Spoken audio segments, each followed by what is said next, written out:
Hi, I'm Catalina, and this is Catalina's Crochet.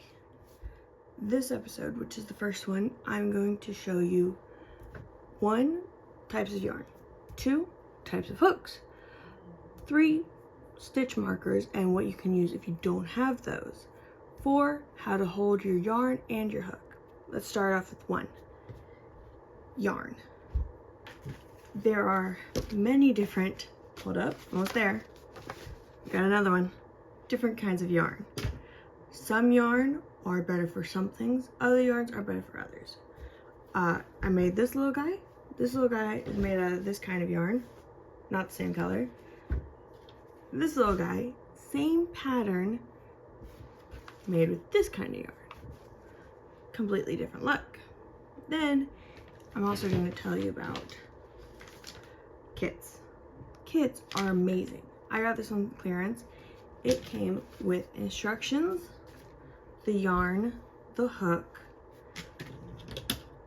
the needle to embroider, sew your things together, and 1 stitch marker. I forgot the name there for a second. Sorry. This yarn, super soft. I don't know what kind of yarn it is. Came with the kit. This yarn, this is cashmere.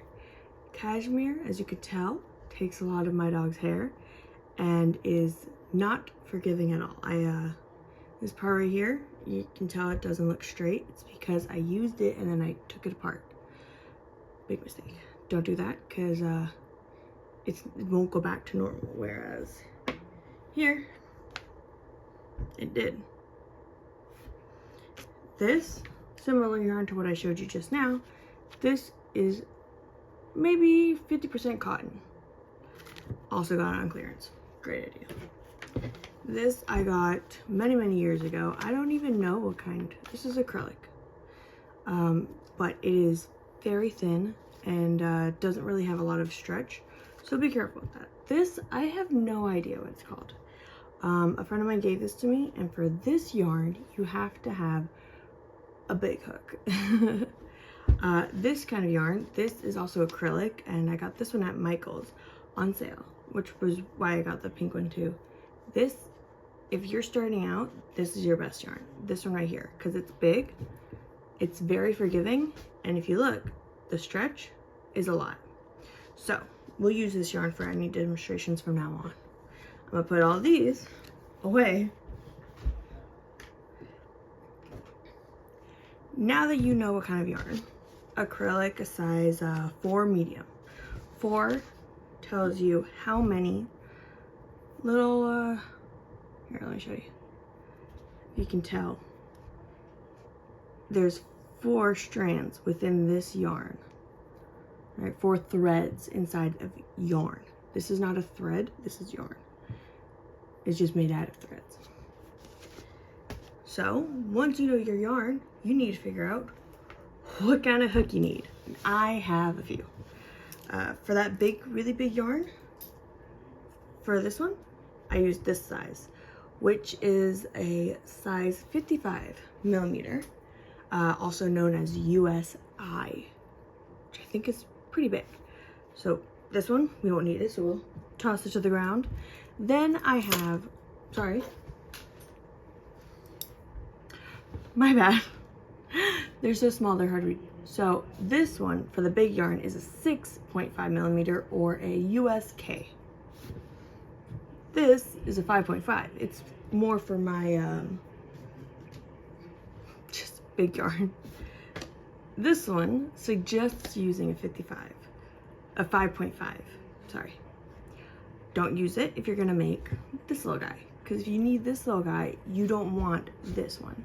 You're gonna want one smaller, because if you try to make this guy with this one, it's gonna be too loose and your stuffing is gonna fall right out. But if, say, you're making a hat, a blanket, this one's perfect because it's what it suggests.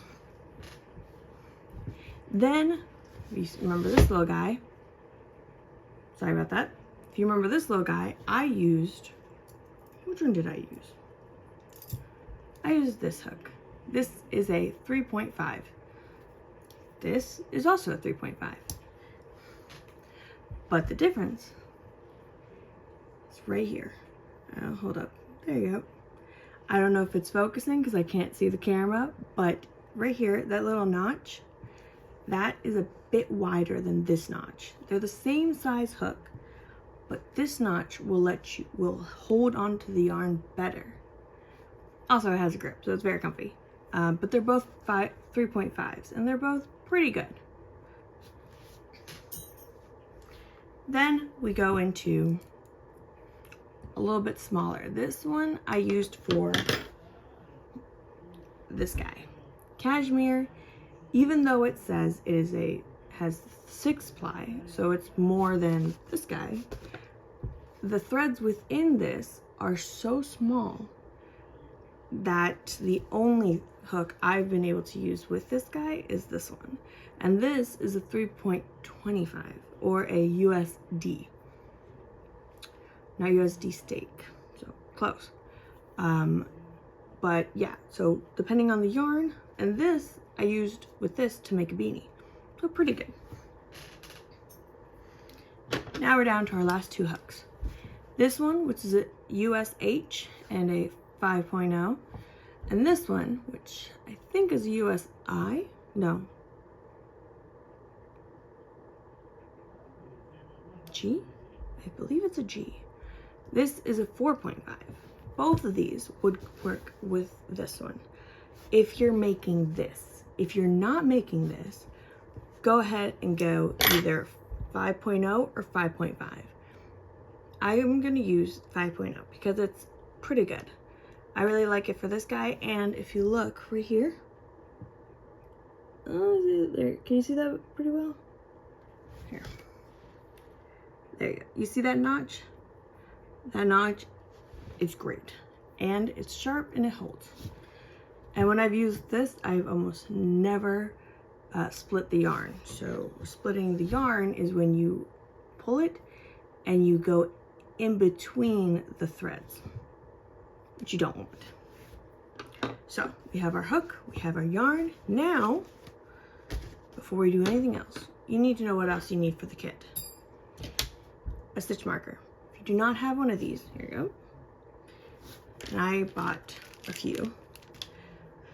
You can use yarn, just cut a piece of yarn, preferably a different shade from what you're going to use. Or I've seen people use bobby pins or paper clips. I actually happen to have a paper clip right here. This one, you just lift it here and pull it through wherever you need. This one's a little bit harder. You're gonna either, while crocheting and you go to where you need to put it in, put it there first, then crochet around it, or slide it in after you've made that specific stitch. It's up to you. I bought a pack of 10 of these and a tension ring, which I'm going to show you in the next video. I bought those for about $5 on Amazon, so you're getting a pretty good deal. Or, like I showed you, you can buy a kit, which I think that kit that I just showed you, the little bird, at Walmart sells for about $10, and you get a lot. I mean, I already made the bird and I still have leftovers, so I could probably make another one. Plus, you get this hook. This is a 2.5. It's very small. It's I don't know if you can even see that that notch, but you get needle, which I have 2 different styles. This one I use for baker, say this guy, or if I'm weaving in the end project and closing it up per se. That kit also came with a stitch marker, so you know you get exactly what you need. However, I suggest, this is my personal preference, if you're gonna make something with a magic ring, which I'll show you in the next video, you're gonna want 2 stitch markers or 2 ways of holding stitches. And this is just my preference. This has nothing to do with specifics of this is how it's done. This is all what I've learned and what I know works. especially for somebody left-handed who has a whole lot of trouble understanding things. But the easiest thing to do is to just grab a kit, maybe one that has a website so you can look at their YouTube or check something. And if you don't really know anything, just Google it. I was trying to read a pattern the other day and the wording was so confusing. I just highlighted it, searched it online. Other people had already asked the question, had answers, and there you go. But I already have a list of things that a group that I'm a part of on Facebook, we're all like, this is what I wish I knew when I started. So this video and probably the 10 that are following this are all things I wish I knew when I started crocheting. Now you know yarn, hook, markers, needles. Well, that's enough for this episode. I'm gonna talk to you guys next episode about how to start any project. We're gonna do different things. We're gonna do a magic ring, which is super cool. It's how you start this guy right here, that little, there you go, see? And a chain, which is how you would start, say, a blanket. From there, we're gonna do more basic stitches, and I will show you how to hold your hook and your yarn and how to hold tension as well. So I'm Catalina. This is Catalina's Crochet. This is the very first episode. Hopefully it looks good. Hopefully I didn't do anything horrendous like accidentally called this a needle. It's not, it's a hook. And that's about it. I apologize for the dog. She'll probably be in the next videos too. Have a good day. Bye.